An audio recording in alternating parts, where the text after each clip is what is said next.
ನಿಮ್ಮ favourite serials ಈಗ ಟಿವಿಗಿಂತ ಮುಂಚೆ ಸನ್ ನೆಕ್ಸ್ಟ್ ಆಪ್ ನಲ್ಲಿ ಜಾಲಿಯಾಗಿ ಎಲ್ಲರಿಗಿಂತ ಮುಂಚೆ ನೋಡಿ. ಈಗಲೇ ಸನ್ ನೆಕ್ಸ್ಟ್ ಆಪ್ ಡೌನ್ಲೋಡ್ ಮಾಡಿ ಮತ್ತು ಸಬ್ಸ್ಕ್ರೈಬ್ ಮಾಡ್ಕೊಳ್ಳಿ. ಸೂರ್ಯ, ಇಲ್ಲಿ ತನಕ ಬಂದು ಅಲ್ಲೇ ನಿಂತಿದೆಯಲ್ಲೋ, ಬಾ ಒಳಗೆ. ಏನು ಇಷ್ಟೊತ್ತಲ್ಲಿ ಅಮ್ಮನ್ನ ಹುಡ್ಕೊಂಡು ಬಂದಿದೆಯಲ್ಲ, ಏನ್ ಸಮಾಚಾರ ಅಲ್ವೋ? ಹೀಗೆ ಬಂದು ಸುಮ್ಮನೆ ಕೂತ್ ಬಿಟ್ರೆ ನಾನೇನಂತ ಅರ್ಥ ಮಾಡ್ಕೋಬೇಕು? ನಾನೇನು ಸೈಕಾಲಜಿ ಸ್ಟಡಿ ಮಾಡಿದ್ದೇನಾ ನಿನ್ನ ಮನ್ಸಲ್ಲಿ ಏನು ನಡೀತಿದೆ ಅಂತ ತಿಳ್ಕೊಳ್ಳೋದಿಕ್ಕೆ? ಏನಾಯ್ತು ಅಂತ ಹೇಳು. ಇವತ್ತು ಲಾಯರ್ ಬಂದಿದ್ರಮ್ಮ. ನಮ್ಮ ತಾತ ನಮ್ಮ ವ್ಯವಹಾರ ವಹಿವಾಟನ್ನೆಲ್ಲ ಇಬ್ಬರ ಹೆಸರಿಗೆ ಮಾಡಿಬಿಟ್ಟಿದ್ದಾರೆ. ಇಬ್ರಾ? ಯಾರಪ್ಪ ಅದು ಇನ್ನೊಬ್ರು? ಹೇಳಿದ್ರೆ ನಿನಗೆ ಆಶ್ಚರ್ಯ ಆಗತ್ತೆ. ಸುರಭಿ ಅಂತ ಹೇಳ್ಕೊಂಡು ಬಂದಿದ್ದಾಳಲ್ಲ ಹುಡುಗಿ, ಅವಳನ್ನ ನಮ್ಮ ತಾತ ನನ್ನ ಜೊತೆ ಗಂಟು ಹಾಕ್ಬಿಟ್ಟಿದ್ದಾರೆ. ಈಗ ನಾನು ಏನೇ ವ್ಯಾಪಾರ ಮಾಡಬೇಕು ಅಂತಂದ್ರೂ ಅವಳ ಜೊತೆಲಿ ಸೇರ್ಕೊಂಡೇ ಮಾಡಬೇಕು. ಸಣ್ಣದಾಗಿ ಒಂದು ಚೆಕ್ ಪಾಸ್ ಆಗಬೇಕು ಅಂತಂದ್ರೂ ಅವಳು ಸಹಿ ಮಾಡಲೇಬೇಕು. ಅಷ್ಟೇ ತಾನೇ? ಮಾಡಿದ್ರಾಯ್ತು ಬಿಡು.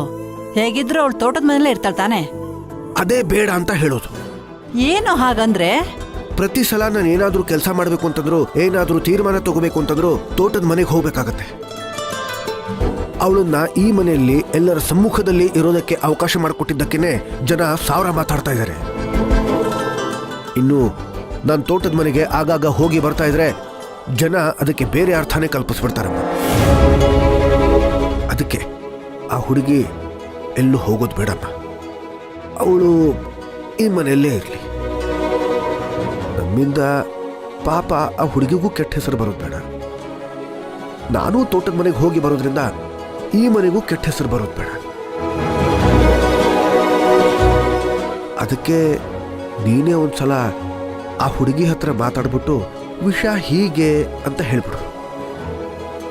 ಆಹಾ, ತುಂಬಾ ಚೆನ್ನಾಗಿದೆ ಕಣೋ ನೀನ್ ಹೇಳ್ತಾ ಇರೋದು. ನಾವು ಹೋಗು ಅಂದಾಗ ಹೋಗ್ಬಿಡ್ಬೇಕಂತೆ, ಇರು ಅಂದಾಗ ಇದ್ದು ಬಿಡ್ಬೇಕಂತೆ. ಆ ಹುಡುಗಿ ಮನಸ್ಸಿಗೆ ಏನು ಬೆಲೆನೇ ಇಲ್ವಾ?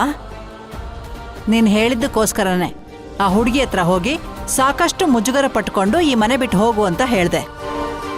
ಈಗ ಮತ್ತೆ ನನ್ನನ್ನೇ ಹೋಗಿ ಸಮಾಧಾನ ಮಾಡು ಅಂತ ಹೇಳ್ತಿದ್ಯಾ? ಅದು ಹಾಗಲ್ಲಮ್ಮ. ಮಾತಾಡ್ಬೇಡ ನೀನು. ಇಷ್ಟಕ್ಕೂ ಆ ಹುಡುಗಿ ನನ್ನ ಮಾತಿಗೆ ಬೆಲೆ ಕೊಟ್ಟು ಈ ಮನೆ ಬಿಟ್ಟು ಹೋಗ್ತಿದ್ದಾಳೆ ಅಂತ ತಿಳ್ಕೊಂಡಿದ್ಯಾ? ಅವಳಿಂದಾಗಿ ನಿನಗೆ ಕೆಟ್ಟ ಹೆಸರು ಬರಬಾರ್ದು ಅಂತ ನಿನಗೋಸ್ಕರ ಒಪ್ಕೊಂಡಿರೋದು, ತಿಳ್ಕೊ.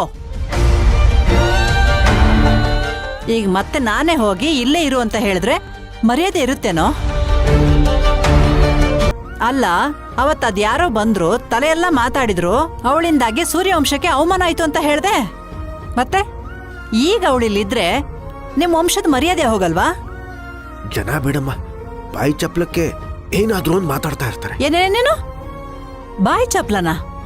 ನೋಡೋ, ಜನ ಚಪ್ಲಕ್ಕೆ ಹೇಳ್ತಾರೋ ಬಾಯಿ ತಪ್ಪು ಹೇಳ್ತಾರೋ ನನಗದೆಲ್ಲ ಗೊತ್ತಿಲ್ಲ. ಆದ್ರೆ ಸತ್ಯನೇ ಹೇಳ್ತಾರಲ್ವಪ್ಪ. ಇದೇನಮ್ಮ, ಅವತ್ ನಾನು ಹೇಳಿದ್ದನ್ನೆಲ್ಲ ಇವತ್ ನೀನ್ ನನಗೆ ಹೇಳ್ತಿದ್ಯಲ್ಲ? ಅವತ್ತು ನಾನು ಹೇಳಿದ್ದನ್ನ ನೀನು ಅರ್ಥ ಮಾಡ್ಕೊಳ್ಳಿಲ್ಲ, ಅದಕ್ಕೆ ನಿನಗೇನು ಅರ್ಥ ಆಗಿತ್ತೋ ಅದನ್ನೇ ಹೇಳ್ತಿದ್ದೀನಿ. ನೋಡಪ್ಪ, ಪ್ರಪಂಚದಲ್ಲಿ ಕೆಲವೊಂದು ವಿಚಾರಕ್ಕೆ ಅವಶ್ಯಕತೆ ಬಿದ್ದಾಗ ಅರ್ಥಗಳು ಬದಲಾಗ್ತಾ ಹೋಗುತ್ತೆ. ಅರ್ಥ ಆಯ್ತು ಬಿಡಮ್ಮ. ನೋಡಮ್ಮ, ಒಟ್ನಲ್ಲಿ ಆ ಹುಡುಗಿ ಈ ಮನೆ ಬಿಟ್ಟು ಹೋಗ್ಬಾರ್ದು. ಅದಕ್ಕೇನ್ ಮಾಡ್ಬೇಕು ನೀನೇ ಹೇಳಮ್ಮ.